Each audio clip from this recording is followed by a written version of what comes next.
So ito na guys, okay na siya guys. Pwede na, no? Yan, no?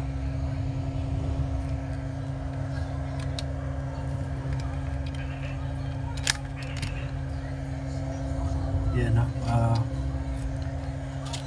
Okay na siya. Tsaka malamig, sobrang lamig dito. Nandito yung MOSFET sa AC side, ditong dalawa, apat lahat dito eh, malamig. Dito naman DC side, malamig din. Malamig guys, malamig kasi tumatakbo naman yung blower niya, no? So ang load nito ngayon is ito, yan, 3.4 amps. Nung ikabit ko yung yung isa na hindi, ibig sabihin hindi pareho lahat. Original yung tatlo, yung pang-apat is binili ko lang sa bayan. Sobrang init dito.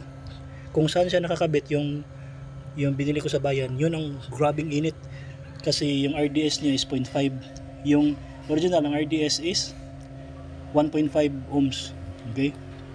So ngayon, ang masasabi ko lang is dapat talaga na palitan lahat agad, no? Kailangan equal lahat. Itong nilagay ko sa China ito na ang RDS niya is 18 ohms. Napakalayo ng RDS sa original. Ang original is 1.5 ohms lang. Ito is 18 ohms. Noon ipakita ko naman sa video ko kanina.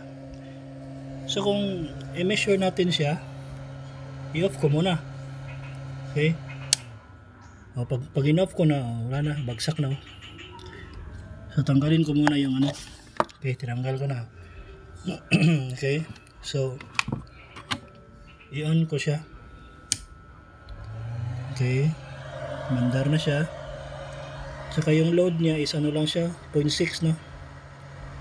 Oo, or 0.5 lang yung load nito. Yung naikabit ko yung original tatlo at saka yung isang MOSFET sa bayan ko binili, ibig sabihin hindi equal lahat. Ibig sabihin 0.5 ohms yung isa, yung tatlo is 1.5 na original. Ang ganito siya na walang load, ang lalabas dito is nasa 4, tapos minsan 5 amps. Nagtataka ako kung bakit walang load tapos meron siyang 5 amps. Okay, so ito walang load siya, yan 0.5 siya. Okay, kung i-tester natin, tama yan. Okay, tester natin para makita talaga na gumagana. Yan. So nagbigay lang siya ng 213 volts, no? Yan. Ang hirap pala nito, no? Hirap.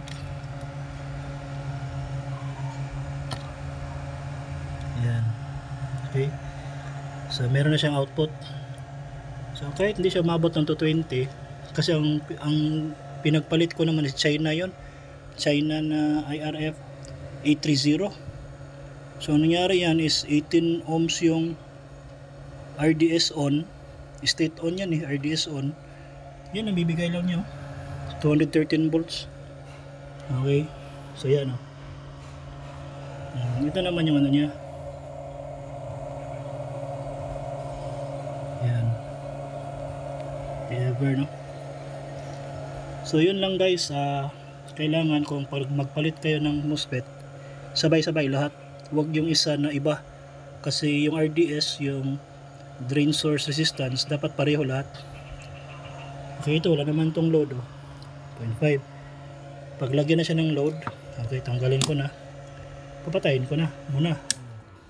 Diba? So 0.5 siya, tapos 0 na siya, no?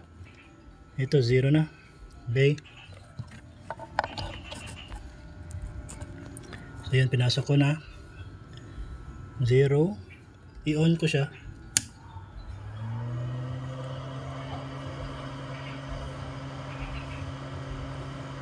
Yan, 3.3 amps yung load. Ibig sabihin, okay, ito kasi malamig naman siya, sobrang lamig, hindi siya mainit. Ito yung MOSFET, wala talaga, wala akong mahawakan na init kasi meron siyang blower. So yun lang guys, no? Okay na siya guys, gumagana na siya. Kung masira pa naman ito ulit, ay bibili na ako ng original talaga na MOSFET. doon sa mouser.ph. Kaso lang sa mouser.ph, kung mag-order ka, kailangan bulto-bulto yung bilhin mo para wala ng shipment fee, walang shipping fee. So halimbawa shipping fee 800, tapos yan bili ka ng 5, apat, palitan 5, 100 yung isa, 500 plus 800, so mga 1.5. Bili na lang ako ng bagong ganito kasi nasa 1.5 lang ito itong 300 watts TBE, nasa 1.5 lang yan, 1.2, 1.5 yung presyo nito. Bili na lang ako nito, di ba? Kaya lang ba? Okay, so yun lang guys, no? Hindi ako bumili sa mouser.ph. Okay naman doon kasi legit doon kaso lang yung shipment fee. Okay, kung ganyan man na mouser.ph ka, bili ka ng marami tapos free shipment ka, tapos umabot ng 2,000, bili na lang ako ng bagong ganito. 1.5 lang to yung bago di ba? Sige, salamat guys. So okay na siya guys, gumagana na. Okay, yun lang ang ulitin ko lang sa inyo is yung yung MOSFET na pagpalitan nyo, kung ilan sila, halimbawa 4 sila sa AC side, pareho lahat ipalit mo. Kasi wag mong ipa-iba-iba yung RDS or drain source resistance. Ito 18 ohms ito malayo sa original na 1.5. Okay, dapat okay na sana yung yung 0.5 lang na nabili ko sa bayan. Okay din sana 0.5 kasi the lesser the resistance, yung maganda yung yung voltage ng source, drain source, no? Yun ko lang, kayo na bahala. Salamat guys. So yun lang, okay na to guys. So mandar na. Okay, thank you.